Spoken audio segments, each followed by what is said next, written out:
Hi everyone, welcome to my channel Kanooni मार्गदर्शन।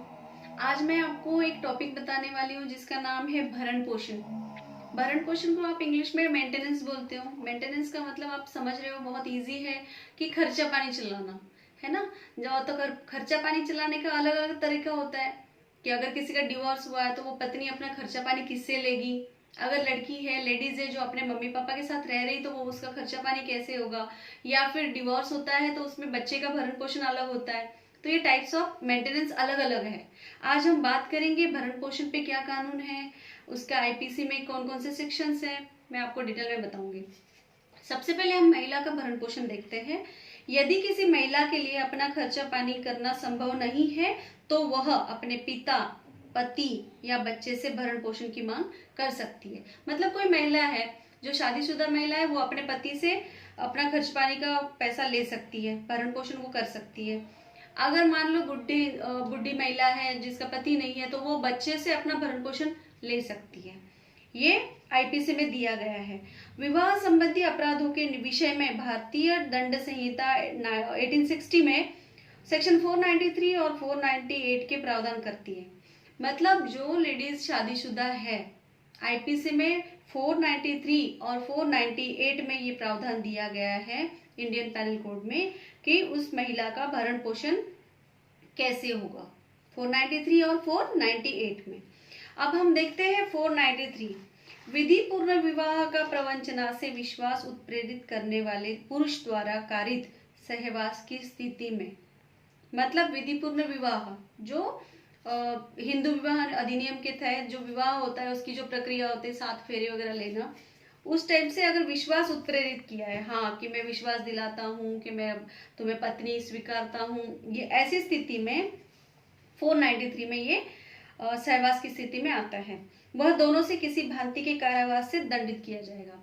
तो अगर सिंपल सी बात है कि कोई बता रहा है कि हाँ मैं तुमसे शादी कर रहा हूँ या फिर तुम मेरी पत्नी हो, वो हुई नहीं है शादी, लेकिन बता ऐसे रहा है कि हमारी शादी होगी और तुम्हें मैं पति नहीं स्वीकार करता हूँ, तो ऐसे में उसको दंड होगा, कारावास भी होगा, उसमें उसको 10 साल का कैद होगी, 10 साल को उसको जेल में बंद करेंगे। और उसके बाद में सेक्शन 494 ये कहता है पति या पत्नी के जीवित रहने पर, दोनों में से कोई एक, पति या पत्नी जो जीवित है और विवाह की स्थिति अगर शून्य विवाह है, वह दोनों में से किसी भांति कारावास से जिसकी सजा होगी और दंडित भी किया जाएगा। इसमें सजा दी गई है 7 साल की और उसमें जुर्माना भी है। इसमें मैं एक चीज बताऊंगी, आपने यहाँ पे सुना होगा कि शून्य विवाह। शून्य विवाह क्या होता है? ऐसा विवाह जो माता की 3 पीढ़ी और पिता की 5 पीढ़ी, जैसे पापा की तरफ 5 पीढ़ी और मम्मी की तरफ 3 पीढ़ी में अगर दोनों रिलेशन में हैं, तो वो सपिंड नातेदारी कहलाएगी। सपिंड नातेदारी मतलब एक ही पिंड, ब्लड रिलेशन। तो इस स्थिति में अगर कोई विवाह हुआ है तो वो शून्य विवाह है। और शून्य विवाह में ये बताया गया है कि पति या पत्नी किसी एक की डेथ हो जाने के बाद दूसरा जो जीवित है, तो ऐसी स्थिति में उसको क्या सजा होगी?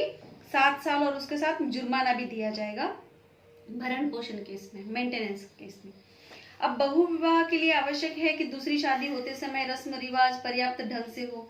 बहु विवाह मतलब एक से ज्यादा जो दूसरी शादी होती है, दूसरी शादी कैसे इसमें होनी चाहिए कि पहले वाला जो विवाह है उसका डिवोर्स होना जरूरी है, कि पहले पति से या पत्नी से तलाक होना जरूरी है, तब जाके आप बहु विवाह को कर सकते हो। उसके लिए भी आपको 7 साल का जुर्माना है। अगर आपने पहली शादी होते हुए दूसरी शादी भी कर ली है तो भी आपको ये पनिशमेंट मिलनी ही मिलनी है। अब हम बात करते हैं 494 क, 494 क। वही अपराध पूर्ववर्ती विवाह को उस व्यक्ति से छिपाकर जिसके साथ पश्चातवर्ती विवाह किया जाता है, वह दोनों में से किसी भांति के कारावास से जिसकी अवधि 10 वर्ष की होगी, 10 ईयर्स की। मतलब ये है कि वही अपराध आप कर रहे हो कि आपका पहला विवाह हो चुका है और आप उसको छिपाकर दूसरी लड़की के साथ विवाह कर रहे हो, तो ये क्या है आपका? ये भी 494 क में आया है। इसकी सजा आपको 10 साल की होगी, इसके साथ जुर्माना भी है और 10 साल की सजा आपकी फिक्स है। अब हम सेक्शन 496 की बात करेंगे। विधि पूर्ण विवाह के बिना कपट पूर्व विवाह कर्म पूरा कर लेने की स्थिति में से वह दोनों में से किसी भांति के कारावास से जिसकी अवधि 7 वर्ष होगी दंडित किया जाएगा। इसमें ये बताती है 496 कि विधिपूर्ण विवाह के बिना कपटपूर्व, मतलब उसका विवाह हुआ तो नहीं है लेकिन मन में कपट है और वो विवाह के बाद जो कार्य है वो विवाह के पहले ही करना चाहता है, तो उसके मन में ये कपट है, वो फ्रॉड है, तो उस कंडीशन में उसको भी जुर्माना भी होगा और उसकी भी सजा होगी 7 साल की। अब 497 ये कहता है व्यभिचार की स्थिति में व्यक्ति जो यह कार्य करता है वह दोनों में से किसी भांति के कार्यवास से जिसकी अवधि 5 साल की होगी। अब व्यभिचार की जो अभी आपको समझ में आ रहा होगा, व्यभिचार मतलब जो अडल्ट्री जो अभी खत्म हुआ है उसके बारे में ये बताया गया है कि कोई व्यभिचार की स्थिति में ऐसे कार्य करता है तो उसकी भी सजा दी गई है 5 साल, उसके साथ में जुर्माना भी होगा, उसको दंडित किया जाएगा।